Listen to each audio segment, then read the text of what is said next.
자, 이제 고속도로를 탔습니다. 타고 이제 에이다스를 켜놓고 가고 있는데, 에이다스는 95km, 제가 원래 평소에 다니던 습관대로 95km에 맞춰놨고요. HDA 자동으로 켜졌고, 제가 연비 운전을 좀 하기 위해서 에코 모드로 변경을 하고 달리고 있습니다. 현재 33.2km까지 왔는데 연비는 6.1km 정도 되네요. 근데 좀 신기한 게, 똑같은 집을 가는데도 불구하고 현대 거는 9시 반 예정, T맵은 10시 26분 예정이라서 이게 뭐가 맞는 건지 잘 모르겠어요. 도착해보면 알겠죠. MN소프트 거 현대에서 나오는 인베디드 내비게이션을 믿어보려고 했는데 T맵이 빅데이터 상으로는 조금 더 잘 맞지 않을까 싶어가지고요, T맵 쪽으로 한번 포커싱을 실어서 가고 있습니다. 50km 구간에서 브리핑을 드리려고 했는데 굳이 그럴 필요는 없을 것 같아요. 갈 때는 100km에 한 번씩 브리핑을 드리도록 하고, 그러면 총 4번 브리핑을 드리게 되겠죠. 100km, 200km, 300km, 그리고 도착했을 때 중간에 브리핑 한 200km쯤 돼가지고 처음으로 부산행을 800km 정도 이상을 돌아다니게 될 건데, 그렇게 돌아다니면서 느껴졌던 아이오닉 5의 장단점, 편했던 점, 불편했던 점에 대해서 말씀을 드리도록 하겠습니다. 그러면 좀 이따 100km 때 뵐게요.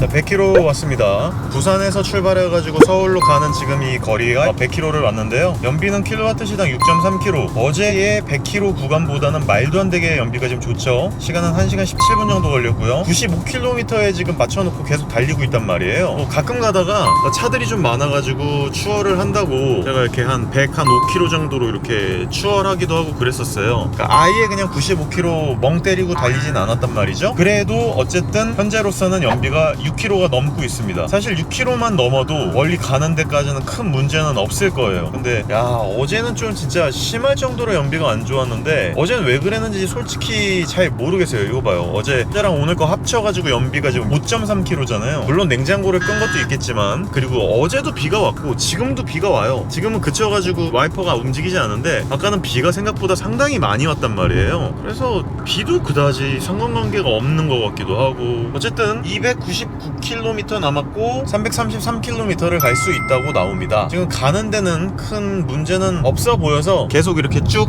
직진해 볼 예정입니다. 그리고요, 200km 되는 구간에 제가 이제 아이오닉 5의 장단점, 제가 어제 오늘 타고 돌아다니면서 확인해 봤더니 900km더라고요 800km가 아니고 900km를 타게 되더라고요. 그래서 제가 지금 연속으로 900km를 타고 돌아다니면서 아이오닉 5에 대해서 느꼈던 장점과 단점에 대해서 확실하게 말씀을 좀 드리도록 하겠습니다. 물론 이거 정리를 좀 더 많이 해가지고 나중에 거의 완벽 정리본으로 하나 만들긴 할 건데, 어쨌든 지금 왔다 갔다 타고 돌아다니면서 느꼈던 부분에 대해서 말씀을 좀 드릴게요.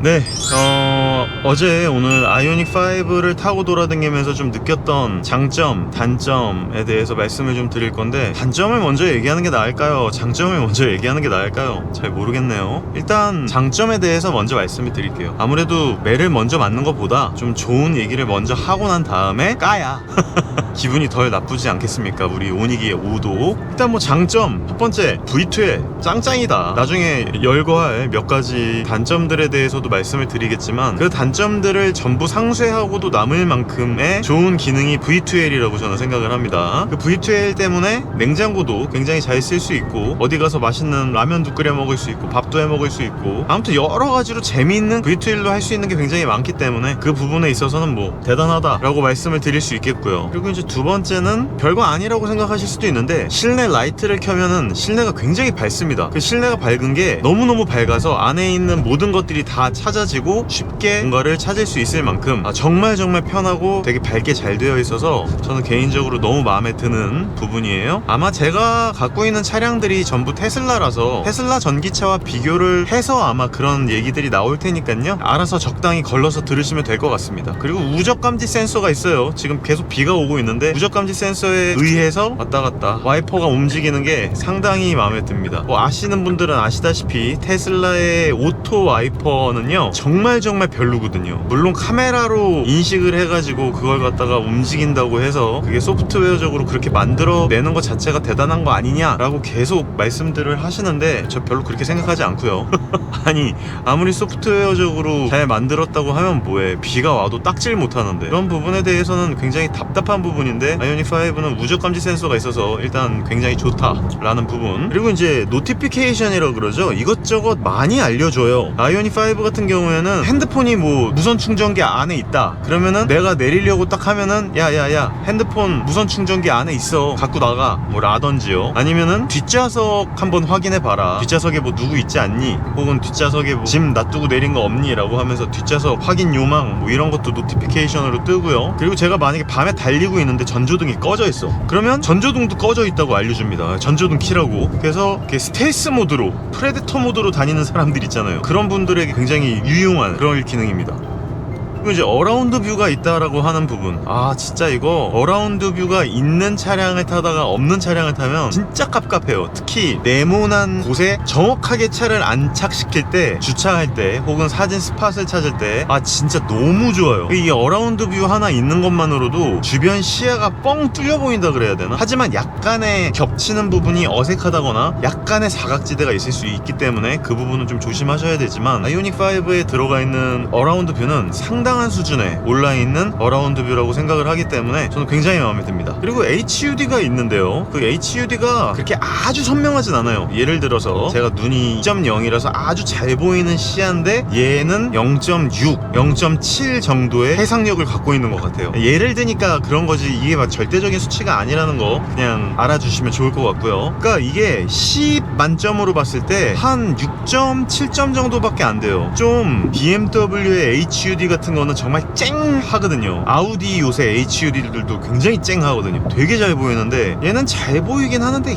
약간 초점이 좀 안 맞는다 그래야 되나? 그 카메라 뷰파인더 보면은 뷰파인더 안에 이렇게 똑똑똑똑 돌려가지고 초점 맞추는 그런 기능 있잖아요. 얘도 좀 그런 기능이 있었으면 좋겠다 싶을 정도로 조금 해상력이 좀 떨어집니다. 굉장히 아쉬워요. 어쨌든 HUD가 있어갖고 전면만을 바라보면서 다니는데 굉장히 좋다. 그런데 거기다가 더해서 계기판이 또 있잖아요. 계기판도 있고 서브 메인 디스플레이도 있는데 인포테인먼트 시스템의 디스플레이도 있는데 계기판의 시인성이 굉장히 좋아요. 정보 전달력이 아주 직관적이고 내가 딱 봤을 때 어디에 뭐가 있다, 지금 몇 킬로다, 찰징이 되고 있다, 파워를 쓰고 있다, 현재 연비가 어떻게 된다, 현재 상황에 대해서 너무 잘 보여주다 보니까 제가 봤을 때는 뭐 거의 100점 만점에 만점짜리 계기판이라고 보여져요. 좀 뭐 심심할 순 있어요. 조금 아쉬운 부분이 있을 순 있어요. 보여지는 데 있어서 그래픽이 조금 아쉽다거나 뭐 그런 게 있을 순 있는데 아이오닉 5 같은 경우에 굉장히 마음에 들어요. 다만 EV6의 그 커브드 디스플레이가 훨씬 마음에 들더라고요. 그래서 그 부분은 아이오닉 5에도 좀 적용됐으면 참 좋겠다 싶은데 그건 좀 아쉽고요. 근데 다만 메인 디스플레이와 메인 계기판 맨 왼쪽에 보면은 자석으로 뭐 붙일 수 있게 만들어 놓은 조그만 공간이 있거든요. 그거 되게 별거 아닌 것 같은데 생각보다 되게 유용합니다. 여기다가 이렇게 자석으로 이렇게 딱딱딱딱 붙여 놓는데 저는 여기다가 명함도 꽂아 놓고 아이들이 이렇게 저한테 주는 쪽지 같은 것도 여기다 이렇게 꽂아 놓고 이래가지고 저는 굉장히 이거 마음에 들어 유용하게 잘 쓰고 있어요. 아주 마음에 듭니다. 이게 진짜 되게 웃기는 얘기일 수 있는데요, 문고리 옆에 손잡이가 있어요. 그러니까 요거 요렇게 잡는 거 있죠. 조수석에 보면 이렇게 손잡이 잡는 거 있잖아요. 이게 아이오닉 5는 있고 뭐 거의 모든 차량들이 다 있는데 테슬라가 이게 없잖아요. 되게 불편하단 말이에요. 근데 조수석 운전석만 빼놓고 다 있어요. 난 운전석에도 좀 있었으면 좋겠는데 이렇게 잡고 탈 수 있게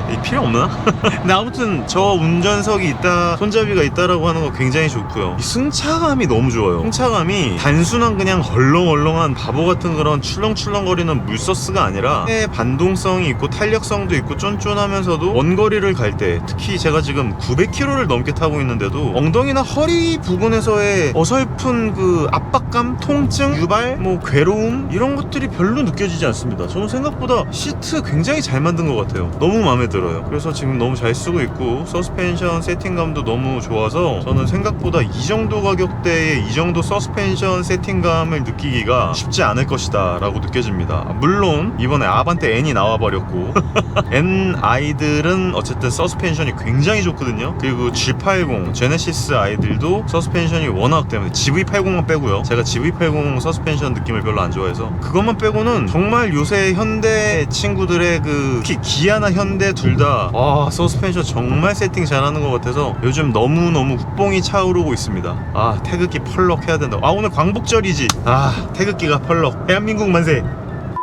자, 그럼 이 정도로 말씀을 드리니까 이제 단점에 대해서 좀 말씀을 드려야 될 것 같은데, 단점이 좀 많아요. 생각보다 아이오닉 5가 장점이 많은 차량이라고 제가 말씀을 드리고는 있지만 생각보다 이 친구 단점이 많습니다. 자, 첫 번째, 오늘 지금 비가 계속 오고 있고 부슬부슬도 오고 많이도 오고 막 이러고 있어요. 그러면 전면 유리 같은 거는 당연히 와이퍼가 있으니까 이렇게 싹싹 닦고 유리막 작업도 해놨지만 그 위에다가 발수 코팅을 해놓는단 말이에요. 그걸 해놨기 때문에 어느 정도 물이 쌓여도 빠른 속도로 이렇게 달리면 이렇게 물이 사삭 날아가요. 근데 뒷유리는 일부러 에어로다이나믹스를 고려해가지고 일부러 뒷유리 와이퍼가 없이도 바람이 밑으로 타고 내려갈 수 있게 해가지고 와이퍼가 없이도 물이 빠져나갈 수 있게 만들었다면서요. 그런데 제가 생각했을 때는 아니에요. 그렇지 않습니다. 전혀 이 뒷유리에 물이 고여있는 게 빠져나가질 않아요. 너무 짜증납니다. 계속 고여있어요. 저거는 진짜 좀 약간 설계를 잘못한 것 같다는 생각이 들어요. 정말 싸제로 와이퍼를 달 수 있으면 와이퍼를 달고 싶을 만큼 비가 안 왔을 때는 시인성이 굉장히 좋아요. 되게 잘 보인단 말이에요. 근데 비가 오면 비가 계속 묻어있는 상태가 유지가 되어가지고 진짜 뒷유리의 시인성이 너무 안 좋습니다. 위험하기도 해요. 실제로 밤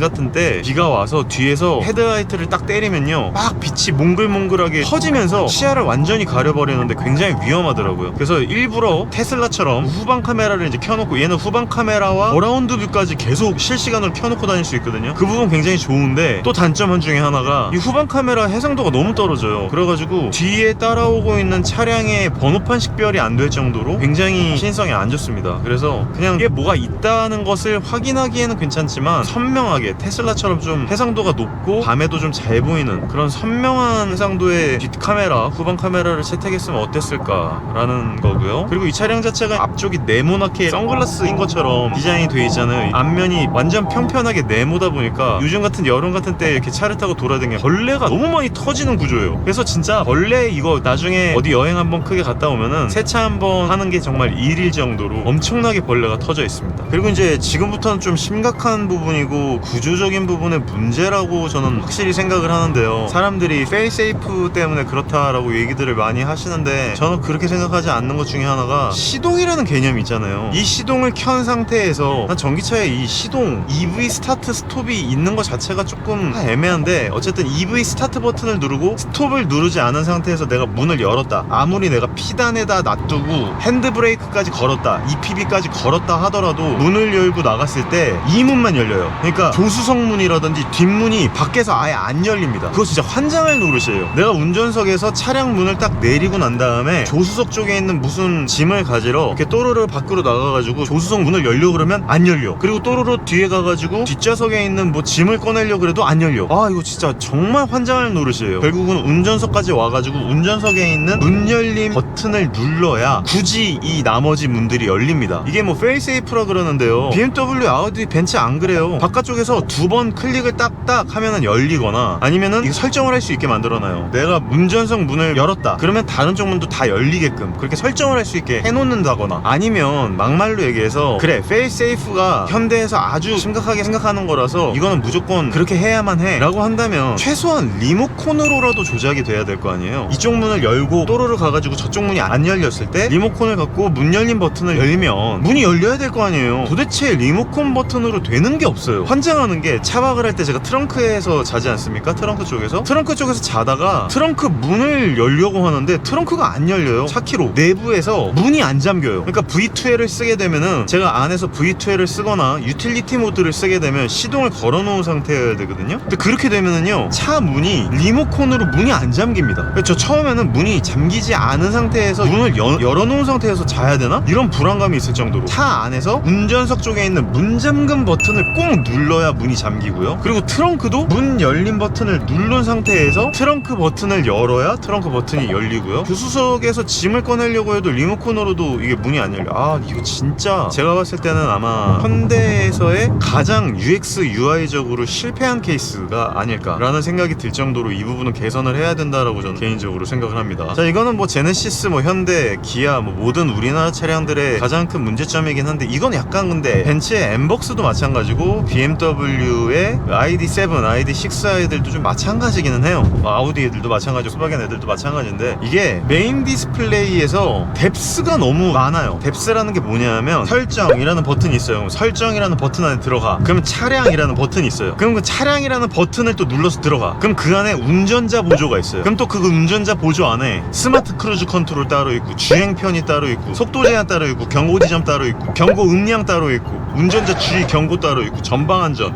차로 안전. 근데 그런 것들 다 들어가면 또 그 안에 또 있어. 드라이브 모드 연동, 운전 스타일 연동. 이게 뎁스가요, 한 버튼당 제가 봤을 때는 2-3개를 넘지 말아야 되는데, 와, 진짜 무슨 어떤 기능을 찾기 위해서 거의 핸드폰급으로 들어가야 되는데, 이게 운전 중에는 거의 찾기 불가능하다고 보셔도 무방할 정도로 굉장히 뎁스가 많은 데다가 메인 인포테인먼트 시스템의 버튼의 반응성 자체가 굉장히 느려요. 그래서 딱 누르면 바로 빡 켜지는 게 아니고, 딱 누르면 최소 0.5초에서 1초 정도 있다가 켜지거든요. 이거 굉장히 불편하고 굉장히 쓰기 안 좋습니다. 이 부분을 진짜 좀 단순화 시켜야 된다라고 하는 그런 부분들, 이렇게 해야 될 것 같아요. 운전 중에 내가 써야 되는 부분들에 대해서는 뎁스를 최소한으로 줄여서 간편화 시켜갖고 UX적으로 간편하게 조작할 수 있게 만들어 놓고, 그게 아닌 아주 세세하고 정차를 했을 때만 내가 조작을 해야 되는 그런 부분들 있잖아요. 이런 부분들은 좀 이렇게 뎁스를 많이 넣고 해도 돼. 상관없어요. 근데 운전 중에 내가 뭔가 조작을 해야 돼. 뭐 예를 들어 HUD가 지금 너무 밝아, HUD를 조금 어둡게 하고 싶어, 이런 거 한번 들어가려고 그러잖아요. 그러면 홈으로 가가지고요, 설정 누른 다음에요, 차량 들어가서요, 헤드업 디스플레이 누른 다음에 영상 조정도 눌러가지고 그 안에서 높이 회전 조절을 해야 돼요. 지금 뎁스 몇 번 들어갔습니까? 뒤로 백, 하나, 둘, 셋, 4개의 뎁스를 들어가야지 HUD 화면 조정이 되는 거예요. 이건 말이 안 되는 겁니다, 차량을 운전하는 데 있어서.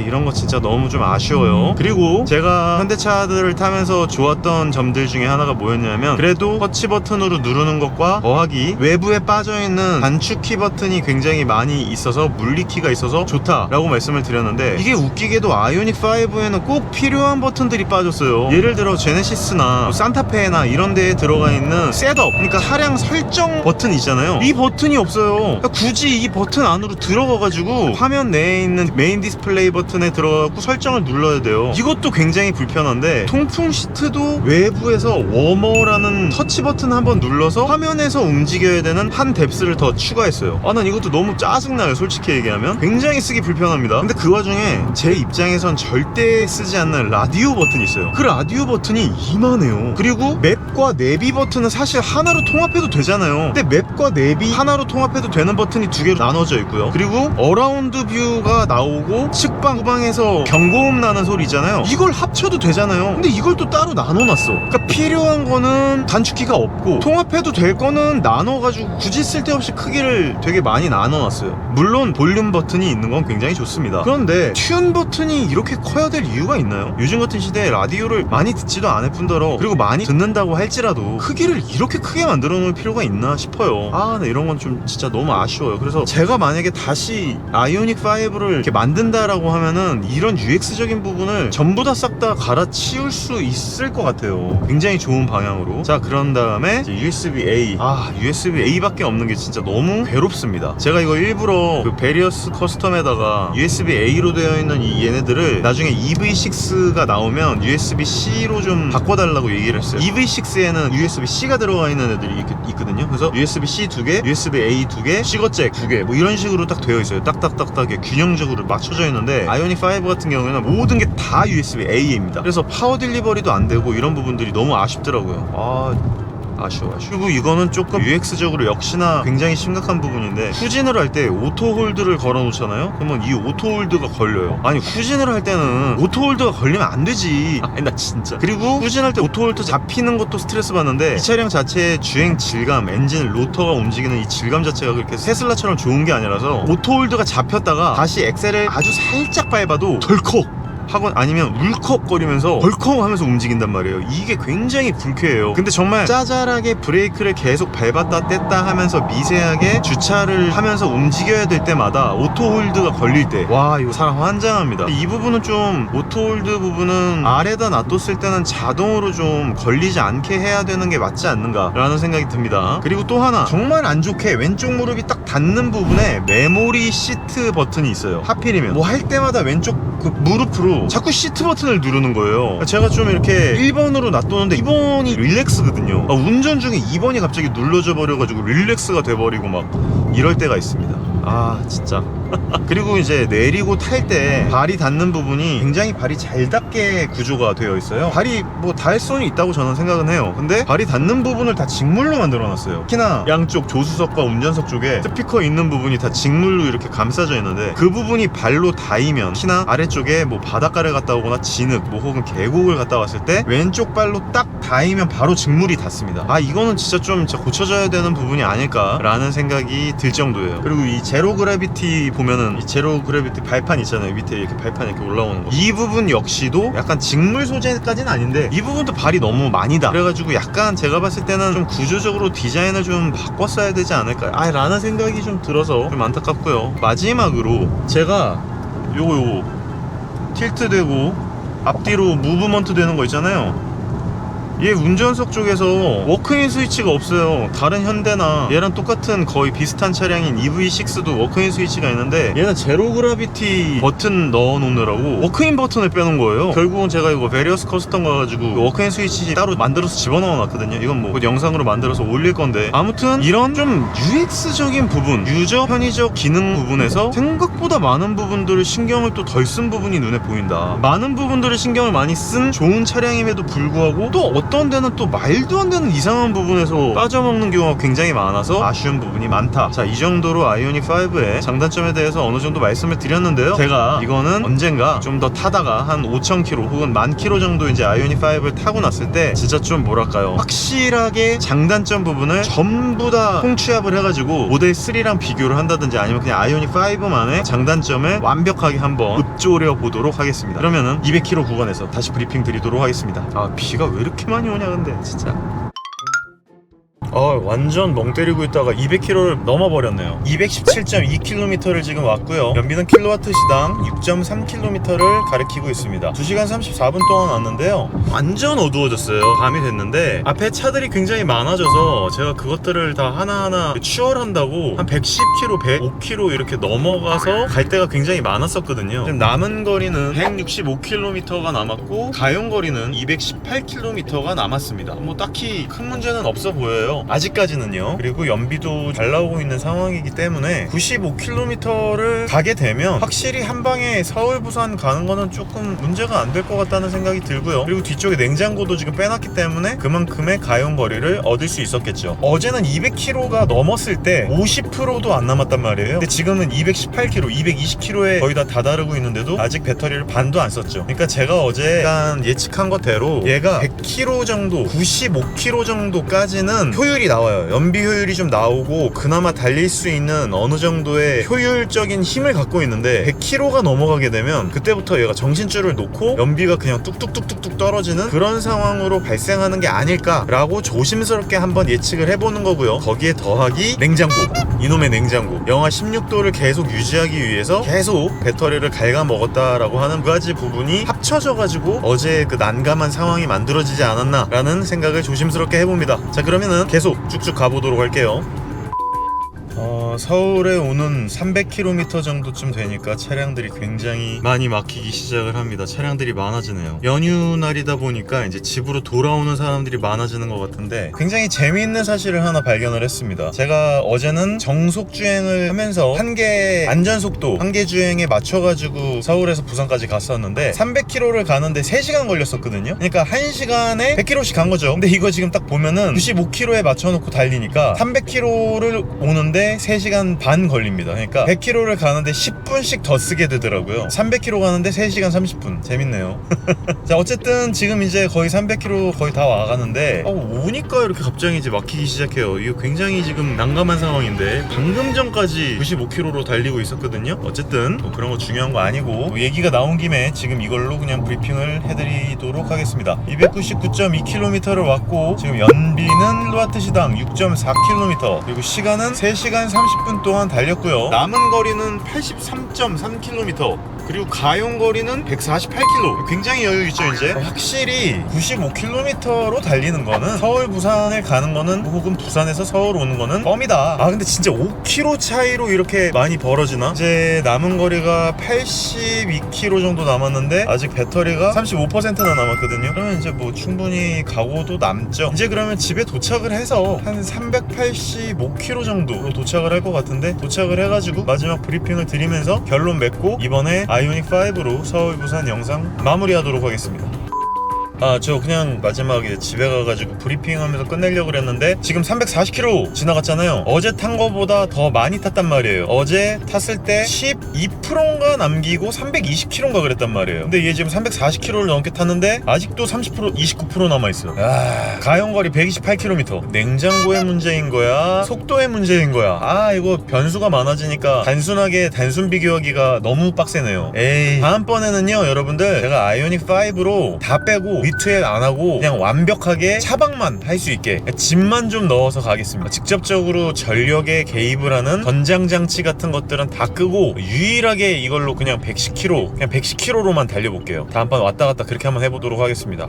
이번에 왔다 갔다 할 때 둘 다의 조건 자체가 너무 다르고 두 개의 변수가 너무 달라서 이번에는 그냥 내가 서울에서 부산 갔을 때 실험 따로 했다고 그냥 생각해 주시고요. 그리고 돌아올 때도 그냥 실험 따로 했다고 생각해 주시면 감사할 것 같습니다. 이거는 뭐 1, 2, 3부가 아니고 1부 이런 식으로 될 것 같네요. 서울 부산 1부, 부산 여행 국밥 맛집 1부, 그리고 부산에서 서울 돌아오는 거 1부, 이런 식으로. 자, 그럼 진짜 마지막 집에 가서 뵙겠습니다. 와, 정말 어이가 없네요. 집에 다 왔거든요. 총 382.8km를 왔고 연비는 킬로와트 시당 6.9km가 나왔습니다. 무려 5시간 12분 동안 왔네요. 허리가 끊어질 것 같습니다. 막판에 차가 너무 많이 막혀갖고. 근데 전기차는 참 신기해요. 막히면은 연비가 겁나 좋아져요. 아무튼 어제랑 거의 비슷한 거리를 갔는데 속도에 따라서 이렇게 차이가 많이 난다는 거죠. 무려 22%나 남았습니다. 가용거리가 106km나 남았고요. 이거는 냉장고 탓인가 속도 탓인가 둘 다겠죠. 오늘은 이렇게 이제 실험을 끝냈고요. 아까도 말씀드렸듯이 제가 집에까지 오는 거 그리고 부산 여행, 서울에서 부산 간 거 전부 다 그냥 따로 봐주시면 좋을 것 같습니다. 그래도 이번에 한꺼번에 다 영상을 편집해서 3부로 올릴 테니까 영상 여태까지 이 인사를 들으셨다면 영상을 끝까지 다 봐주신 거니까 영상 봐주시느라고 정말 고생 많으셨습니다. 다음번에 더 재밌는 영상으로 찾아올 수 있도록 할게요. 이번 총 주행 기록 마지막으로 보여드리면서 들어갈게요. 총 872.2km를 돌아다녔고 연비는 킬로와트 시당 5.8km, 시간은 무려 18시간 33분을 운전을 했네요. 여러분들 먹고 살기가 참 힘듭니다. 감사합니다. 울트라비니구이었습니다.